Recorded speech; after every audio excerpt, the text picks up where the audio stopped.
Alors, pourquoi y a-t-il autant d'obsessions de nos jours? N'ayons pas peur des mots, autant d'obsédés. Je crois que nous sommes arrivés dans le grand siècle de l'obsession. Qu'est-ce qu'au juste cette sorte de maladie mentale? En fait, au départ, c'est une idée ou une pensée qui revient sans cesse et que la personne ne parvient pas à maîtriser. Malgré tous ses efforts pour s'en séparer, les mêmes pensées reviennent à la charge. On ressasse toujours la même chose. Mais c'est pas fini. Ensuite, ces pensées vont devenir des actes obligatoires. Celui ou celle qui a sans cesse des pensées de sexe, par exemple, va alors devoir passer à l'acte pour extérioriser ce qui le rend anxieux. Ce passage à l'acte va alors devenir un rituel. C'est comme celui qui pense avoir les mains sans cesse toujours sales, il va passer par un acte compulsif de lavage de mains 10 fois, 15 fois, 20 fois par jour. Donc pour résumer, l'obsession, c'est une peur mêlée à une pensée récurrente qui devient un acte compulsif. La médecine qualifie ces comportements d'obsession phobique, ou alors de névrose obsessionnelle, ou encore le fameux TOC. TOC, T qui veut dire trouble, O obsessionnel, C compulsif. Trouble obsessionnel compulsif. L'angoisse est là, elle est bien là, qui rôde et qui est comme permanente. Et il y a bien sûr différents degrés. Le premier degré reste encore à l'état d'embryon, et il demeure contrôlable par la personne. Mais le degré le plus haut met la personne dans un état incontrôlable et dangereux. Dangereux pour elle-même d'abord, mais aussi dangereux pour les autres. À ce moment-là, la personne a même peur d'elle-même. Par exemple, elle connaît des malaises, des pertes de connaissance, des crises d'angoisse. Ça peut aller jusqu'aux crises d'épilepsie, ou pire même, ça peut aller jusqu'à des actes agressifs allant jusqu'au meurtre. Alors là, je fais référence à une personne qui sait qu'elle va devoir passer à l'agression pour satisfaire son obsession, mais elle a peur de ne pas trouver de personne pouvant l'arrêter dans sa phobie meurtrière. Alors bien sûr, tous, nous pensons à la même personne, au terroriste islamiste. Ce terroriste qui est atteint par une double obsession. Une première obsession qui est celle de la religieuse et une autre obsession qui est meurtrière. Ce TOC est élevé et il est tellement élevé qu'il est bien sûr complètement diabolique. Je tiens quand même à vous donner quelques exemples de ces maladies que l'on voit partout. La superstition par exemple, qui est la crainte obsessionnelle du malheur. La maniaquerie, qui est le nettoyage excessif, c'est la phobie du sale. La silogomanie, qui est l'accumulation excessive et sans limite de toutes sortes d'objets. Les phobies de rangement, les phobies de l'ordre, mais aussi la phobie de l'oubli. Et l'oubli, c'est la crainte obsessionnelle d'avoir oublié quelque chose. Alors on vérifie tout plusieurs fois. La crainte du vol, on ferme tout systématiquement à clé. La phobie de certains animaux, comme les araignées. Ou la peur de manger, qui aboutit à l'anorexie, la boulimie. Il y a aussi toutes les formes d'obsession sexuelle, qui commencent par la perversion et qui finit par le viol, la pédophilie. Mais aussi, bien sûr, toutes les formes d'obsession meurtrière. Alors la Bible parle indirectement de cet état démoniaque. On voit Jésus chassant les démons obsessionnels. Et les TOC dans la Bible, ce sont les esprits d'incrédulité. Ces mauvais esprits s'emparaient d'un jeune qui tombait souvent dans l'eau et dans le feu. Et donc, ce jeune avait des troubles psychiatriques sévères. Alors, d'un point de vue spirituel, nous avons bien affaire à des démons. Il y a bien le feu dans le sang. Les chrétiens, loin d'échapper à ce genre d'obsession, sont même les premiers touchés. Les cultes de délivrance, bien, ils se multiplient partout dans le monde évangélique, bien évidemment, car les séances sont spectaculaires et sont facilement visionnables sur le net, mais pas seulement. C'est pas seulement dans ces milieux-là que ça se développe. Il y a aussi dans les milieux catholiques, les milieux protestants, bref, tous les milieux religieux sont touchés. Les résultats de délivrance, par contre, eux, sont médiocres, pour ne pas dire nuls. Les personnes se sentant guéries le sont, mais le sont momentanément. Ou alors, elles développent d'autres troubles obsessionnels. La racine de l'obsession, de toute manière, elle demeure. Même l'hypnose. L'hypnose, qui est quand même employée insidieusement dans les réunions évangéliques, elle peut momentanément influencer la personne et faire disparaître l'obsession. Dans une émission télévisée connue, on voyait une femme sous hypnose s'amuser avec des araignées alors qu'elle en a toujours une peur excessive, même compulsive. Alors, moi, je suis très affirmatif. Ce sont tous des résultats provisoires. Ce sont des résultats qui ne sont pas permanents. Pourquoi ? Parce que la cause n'est pas résolue. La cause, c'est encore sa propre nature animale qui n'a pas été domptée. Cela prouve que nous sommes encore, à ce moment-là, nous sommes encore esclaves de notre chair, c'est-à-dire de nos passions, de nos désirs. Et la stratégie inconsciente de la personne obsédée est la suivante. Écoutez bien la stratégie. Le péché dans la chair cherche à s'exprimer, tandis que la conscience s'y oppose. On a toujours une conscience du bien et du mal. Elle s'oppose au péché qui est dans la chair. Et elle s'oppose en recherchant des actes pour le faire disparaître. C'est le principe du refoulement. C'est le cas typique, en fait, là, du comportement religieux. Plus le péché fait naître un sentiment de culpabilité chez le croyant, et plus celui-ci multipliera les actes ou les symboles religieux. Alors des exemples, il y en a des milliers. La peur de ne pas être agréé de Dieu fait faire des rituels, souvent inconscients, et voici des exemples de ces rituels. Répéter les mêmes prières, aux mêmes heures, faire le même acte en entrant dans un lieu saint, par exemple un signe de croix, un abaissement de la tête, prononcer des paroles de bénédiction de manière répétée. Il y a aussi d'autres rituels superstitieux qui se font régulièrement. Comme on se sent vulnérable, eh bien, comme on se sent vulnérable, justement, on possède un médaillon, le médaillon d'un saint, une croix, ou même une Bible avec soi. Quand on se sent coupable, eh bien, on se sent justement coupable si on quitte des croyants sans prier avec eux, sans leur donner une bénédiction en parole. On croit aussi que ses propres prières sont impuissantes si on oublie d'en signifier l'auteur. Et l'auteur, c'est le nom de Dieu. Si on ne prononce pas le nom de Dieu, on sent que ces prières ne vont pas aller très loin. Et en plus, on souhaite prononcer le nom de Dieu dans la langue d'origine, l'hébreu ou l'araméen. Il y a une autre manière, c'est placer sa foi dans des objets ou des symboles bibliques pour se sentir protégé, comme par exemple déposer des versets un peu partout dans les livres, un peu partout dans les habits, les véhicules, les habitations. Alors aujourd'hui, on pourrait plutôt transférer cet acte à ceux qui inondent leur page Facebook de versets bibliques, pensant inconsciemment qu'ils méritent les bénédictions et qui repoussent le mal. On a aussi quelque chose de nouveau aujourd'hui, des rites religieux juifs qui sont même passés dans le christianisme. Là aussi, comme si le fait d'imiter des pratiques anciennes qu'aurait, semble-t-il, pratiqué Jésus, ça reste encore à prouver, eh bien comme si ces pratiques anciennes protégeraient ou inspireraient plus le croyant, qui, rappelons-le quand même, il est à ce moment-là dans une crainte qui l'obsède. Alors à titre d'exemple, on a par exemple le jour du culte, ou le jour où on se réunit pour écouter la parole, eh bien cela ressemble au Shabbat juif. On a le talit, ou le châle de prière, qui est placé sur la tête au moment de certaines prières. On a la menorah, qui est placée dans l'église, près de la place où se tient le prédicateur. On peut avoir aussi la mezouza sur les linteaux de la porte d'entrée de l'église. En fait, toutes ces pratiques servent inconsciemment à refouler un sentiment de péché, et c'est ce qui se passa aussi pour le premier roi d'Israël, Saül. Saül multipliait les lieux de culte, il multipliait les monuments et les statues, qu'on appelle les téraphim à l'époque, alors que justement Saül désobéissait à Dieu et à son prophète Samuel. Donc, d'une manière générale, on devrait réagir. On devrait réagir aussitôt qu'une idée ou une action devient obsédante. Et réagir, eh bien, c'est se tourner vers Dieu avec un cœur repentant, demandant sincèrement pardon et invoquant profondément une délivrance. Mais dans les faits, les choses doivent être encore plus précises que cela.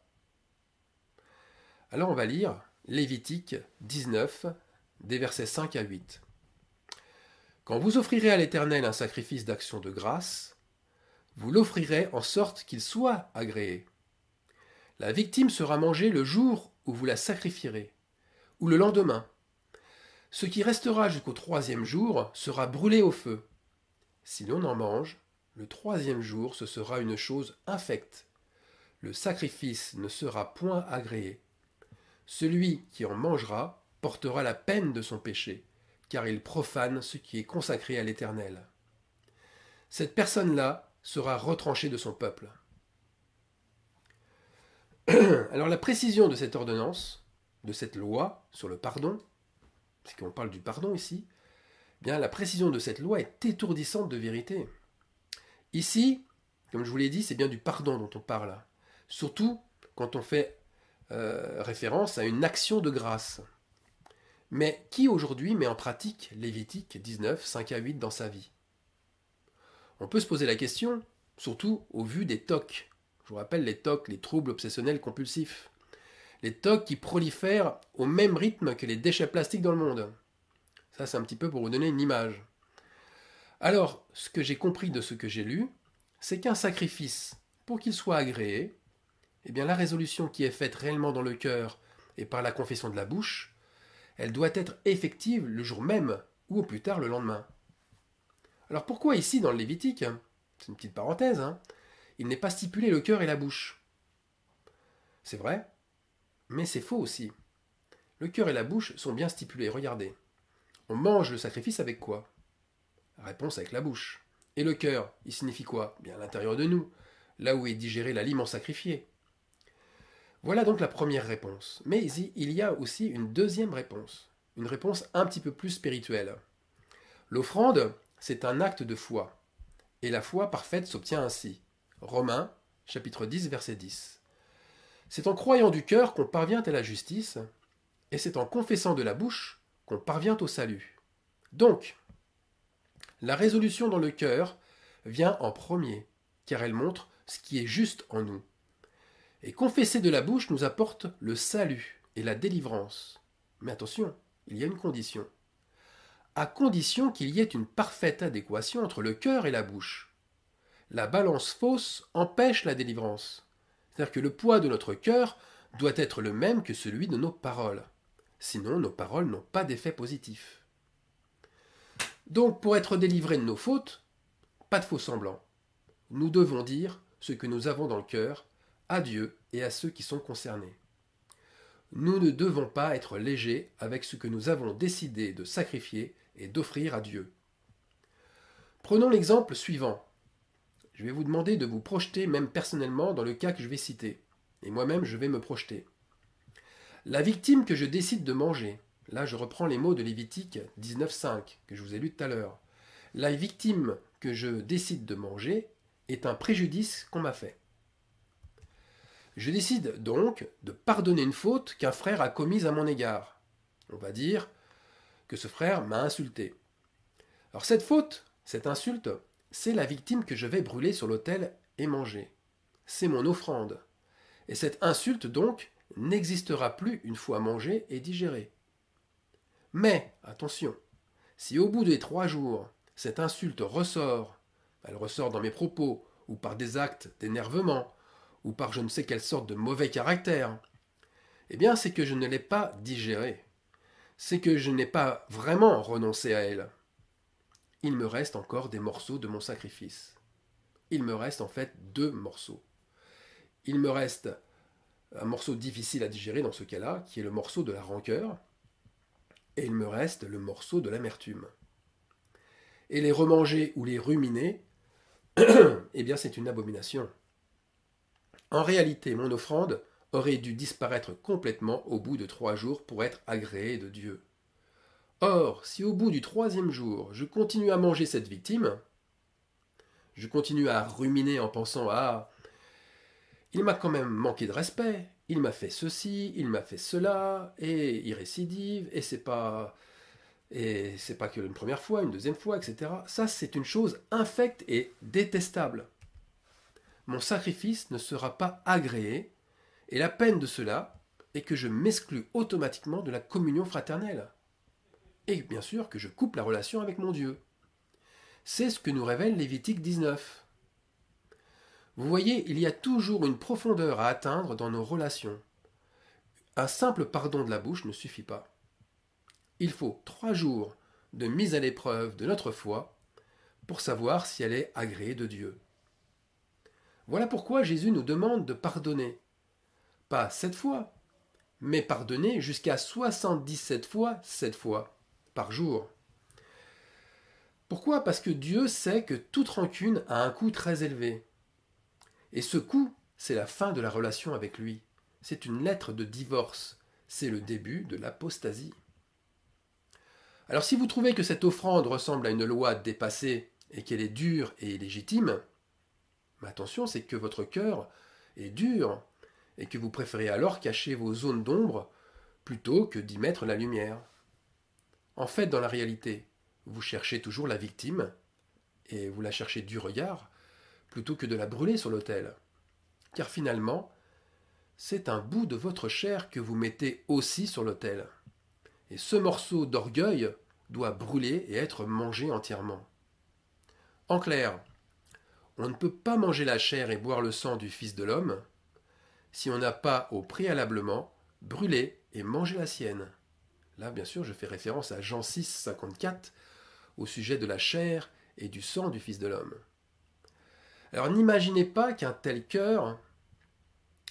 un tel cœur, le sang de la nouvelle alliance, eh bien, ce sang vous donnera une vie nouvelle qui coulera dans vos veines. Pas du tout. Le sacrifice de Jésus est pour l'expiation de nos péchés. C'est vrai. Oui, le sacrifice de Jésus est pour l'expiation, mais nous avons toujours à offrir des offrandes. Et ce sacrifice de bonne odeur, c'est notre chair que nous plaçons sur l'autel, pour qu'elle soit petit à petit mangée et consumée. Je vous incite à méditer sur ce que je viens de dire, car cela ne vient pas de moi, mais cela vient de plus haut. Et je me sens, comme je l'espère vous aussi, je me sens dans une crainte saine et respectueuse de ces choses révélées, en me remettant moi-même personnellement en cause. Je préfère suivre le même choix que l'apôtre Paul, qui dit qu'il traite durement son corps et qui le tient assujetti de peur, après avoir prêché aux autres, d'être lui-même disqualifié. Si vous refusez cette bonne et juste soumission, c'est que vous préférez le son qui est confus, ce son que vous entendez quand Dieu vous répond. Car le péché brouille l'intelligence, le péché empêche de manière audible de comprendre le Seigneur. Donc si nous voulons que Dieu nous purifie, nous devons au préalablement nous laver. Laver une tache à son vêtement de sacrificateur, c'est manger l'offrande entièrement, en parler à Dieu et aux uns et aux autres, puis leur montrer, 3 jours après, la valeur de notre résolution. Sinon, c'est une profanation du sacrifice. C'est une offrande détestable, du même poids que celle offerte par Caïn, et les mots, je vous dis, les mots ne sont pas trop forts. Cela devrait choquer tout croyant pour qu'il soit bouillant dans ses actes et dans ses paroles. Alors arrêtez de vous battre, si c'est votre cas, arrêtez de vous battre contre vous-même et de prier sans cesse que Dieu vous soigne de vos obsessions, que Dieu vous soigne de vos tocs. Il ne peut le faire. Pourquoi il ne peut le faire? Parce que vous continuez à persister et vous continuez à être léger avec vos fautes. Vous devez maintenant en être convaincu. Le manque de pardon crée de lui-même des obsessions. Nous l'avons lu avant. La peine que vous portez alors, c'est une rupture. C'est la rupture de communion. C'est une rupture avec l'engagement que vous aviez dans le cœur avec Dieu. Et cet engagement est rompu et le divorce est prononcé avec le Seigneur. Alors ne mâchons pas les mots. Vous avez anéanti la puissance des 4 êtres vivants du trône, qui est la parole révélée, la communion des saints, le sacrifice perpétuel et la prière. Et la question à se poser, c'est: que vous reste-t-il de vivant alors? Que vous reste-t-il de saint? Rien. Absolument rien. Jésus le mentionnait fortement. Voilà ce qu'il disait. Mais moi je vous dis que quiconque se met en colère contre son frère mérite d'être puni par les juges. Laisse là ton offrande devant l'autel et va d'abord te réconcilier avec ton frère, puis viens présenter ton offrande. Matthieu 5, 22. Jésus le dit bien, l'offrande ne peut être agréée sans une réconciliation profonde au préalable.